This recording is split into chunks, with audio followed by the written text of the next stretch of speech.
In this century, great strides have been made toward the goal of subverting our republic into a democracy. The foremost tactic of the subverters is subversion of language. By calling America a democracy until people thoughtlessly accept and use the term, the totalitarians have obscured the real meaning of our principles of government. That is a summary of my report on a constitutional republic, not a democracy. Welcome back to Notify America. Freedom of speech is under attack. The cornerstone of American democracy, the first and foremost important right that we have. That's why it comes first in the U.S. Constitution. Well, it's now under assault. It's been under attack for years, but in the last 12 months, the activists have gotten sneakier, turning to the legal system, using the courts to scare people into submission. We saw this last year when Alex Jones was sued for defamation for speaking his opinion over a decade ago in order to pay more than $1 billion, $1.5 billion, in fact. Forget the fact that he doesn't have $1 billion to give, nothing even close to that, which is the point. It's all about scaring the American people into shutting up. Say the wrong thing, say something that we don't like, and you're done, ruined, financially kneecapped. And no, not even filing bankruptcy can wipe the slate clean. They learned that after Alex Jones was forced to file Chapter 11 and try to come to a reasonable forced settlement, but nope. The lawyers filed a motion in May of last year asking the court to force him to pay the trial damages, ruling out any possibility of shielding him from owing the full dollar amount in a bankruptcy filing. Well, they've done it again, this time to the former president of the United States, awarding Carroll with $83.3 million in damages for simply calling her crazy on Truth Social last year, something that is apparently not allowed anymore. Watch someone go outside, paint rocks blue, talk about how doing that may convince the heavens to rain and bring water onto the ground, which is what she did, what this woman said, along with a number of other crazy things like naming her dog after venereal diseases. But you decide for yourself if you think this sounds a little bit crazy. Watch this. That's because some very distinguished mice live here. Kahneman lives in the kitchen. Tversky lives in the bedroom. This is my shed. And on that side are the books that most influenced me growing up. On the door are the list of my dogs: Marky, Fortuna de la Spunky, Heidi, Tits, Bloody, and Hepburn. The streams and the rivers were dry, and it so horrified me that I came out and started painting the rocks blue to indicate that there was once a river here. And then after I got done painting the rocks, I just sort of walked over here and then did that tree, and then did that tree, and then I did this tree. And then pretty soon I'd done this whole forest. She named her dog Hepburn. What? That's Carroll, the woman who was just awarded $83.3 million of Donald Trump's hard-earned money after he was railroaded in his New York defamation case against her, ordered to pay $7.3 million for compensatory damages, $11 million for reputational damages or reputational repair, and $65 million in punitive damages for the whopping sum of $83.3 million. All for calling her crazy on Truth Social last year. Our justice system can seize your assets. That's what's effectively happening here.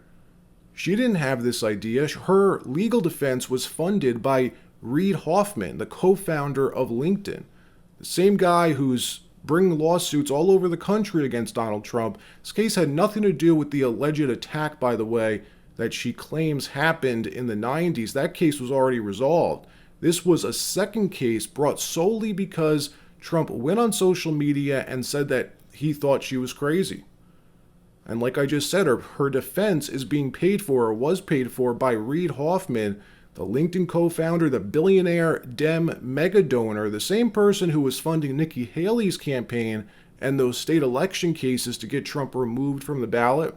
The judge in the case refused to even let the jury hear any of Trump's defenses. When Trump went on the witness stand, for example, to defend himself, the judge demanded to see all of his attorney's questions and Trump's written responses beforehand to approve them, to change them, to edit them.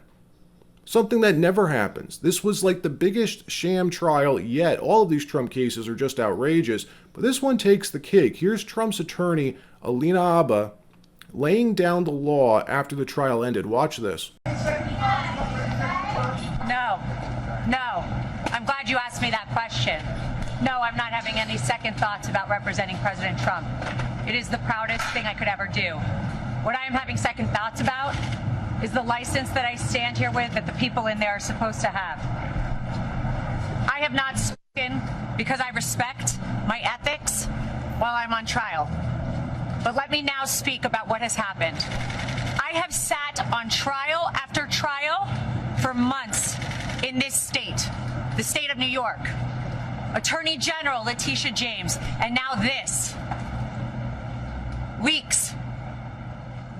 Why? Because President Trump is leading in the polls, and now we see what you get in New York.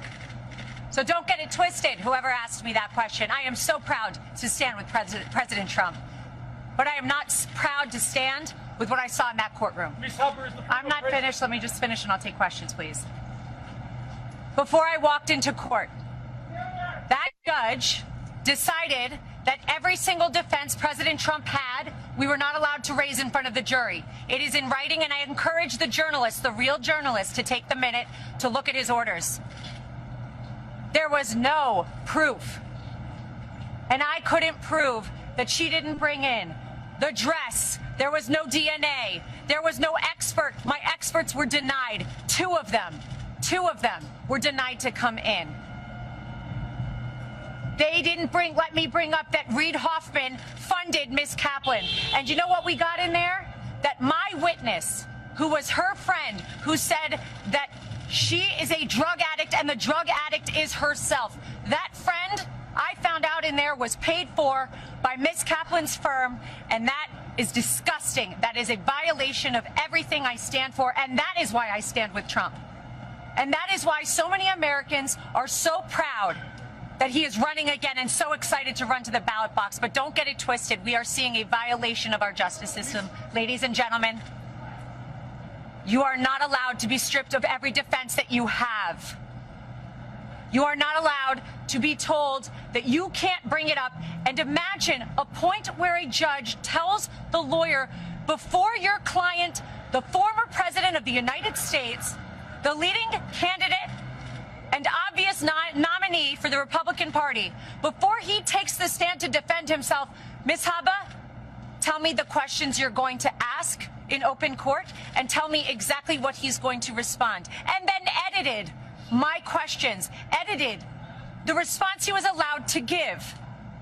And guess what my client did? He took the stand. He abided by the rules of this corrupt system that I have seen. We will immediately appeal. We will set aside that ridiculous jury. And I just want to remind you all of one thing. I will continue with President Trump to fight for everybody's First Amendment right to speak. Everybody's a right to defend themselves when they are wrongfully accused, and to be able to say, I didn't do it. And to double and triple and quadruple down and say, this is wrong. This is wrong. But we are in the state of New York. We are in a New York jury, and that is why we are seeing these witch hunts, these hoaxes, as he calls them. And this is another one of them. Be brought in New York, in states where they know they will get juries like this. It will not deter us. We're fighting. And I assure you, we didn't win today, but we will win. The record that was made in there and the behavior I saw in there, some of which was reported widely today, gave us the most perfect record on appeal. And even if I needed it, which I don't, we were stripped of every defense, every single defense before we walked in there. And I am proud to stand with President Trump because he showed up, he stood up, he took the stand, and he faced this judge. And you know what? I'll continue to do so with him. Yes. Ms. Hubbard, is the former Of course I've spoken with the president. Ms. Hubbard, is the former president scared now of the consequences of his actions? The former president does not live his life in fear, as you've seen every single day. The former president and probably future president will continue to fight for Americans. Thank you very much, everybody. So look, he'll obviously appeal, but here's the thing. To do that, he still has to put up the $83 million in order to file the appeal. That's my understanding of it. This is the way that the state seizes your assets, folks. It's disgraceful. It's frightening. that for simply calling someone crazy, giving your opinion, a court would find you guilty of defamation and make you pay $83 million. They did the same thing to Alex Jones for giving his opinion. He had to pay $1.1 billion. Then another $400 million ended up being tacked onto it. Remember this? Initial reaction here. I know that almost simultaneously, we are also hearing from Alex Jones on InfoWars, learning, I think in real time, that he owes about $965 million plus attorney fees to these families. That's correct. Look, Hallie, my jaw is on the floor here. This is an amount of money that he cannot make up, and he knows that, and that's what he's saying right now. He's obviously telling people to go buy some supplements or whatever, but there are no amount of supplements that are going to make up that level of money.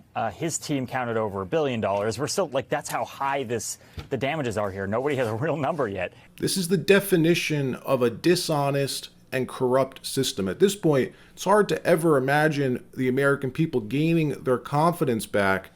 Anyone who says that this is the best legal system in the world, in my opinion, is living on a different planet. If they're able to do this to the former president, imagine how easy any of us could be railroaded.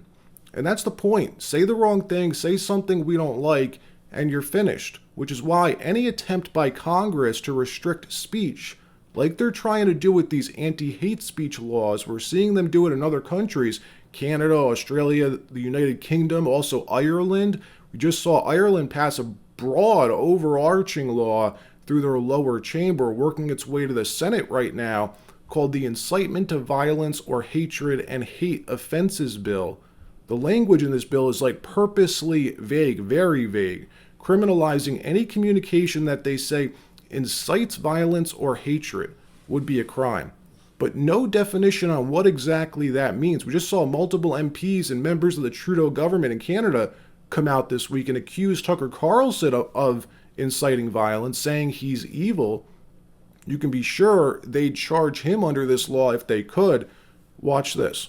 You can have respectful discourse in this country. You can raise the issue. You can bang your fist on a table at a FedProv meeting. That's all legit. But you do not summon the dogs of MAGA conservatism to come and somehow try to scare us and to try to incite violence against politicians of any stripe. It's not acceptable. And if she would take her job seriously, instead of trying to summon evil forces from the United States to try to take on one of our colleagues. All right, that wraps up this episode. Like, subscribe, stay free. Don't be afraid to speak your mind, and we'll see you next time.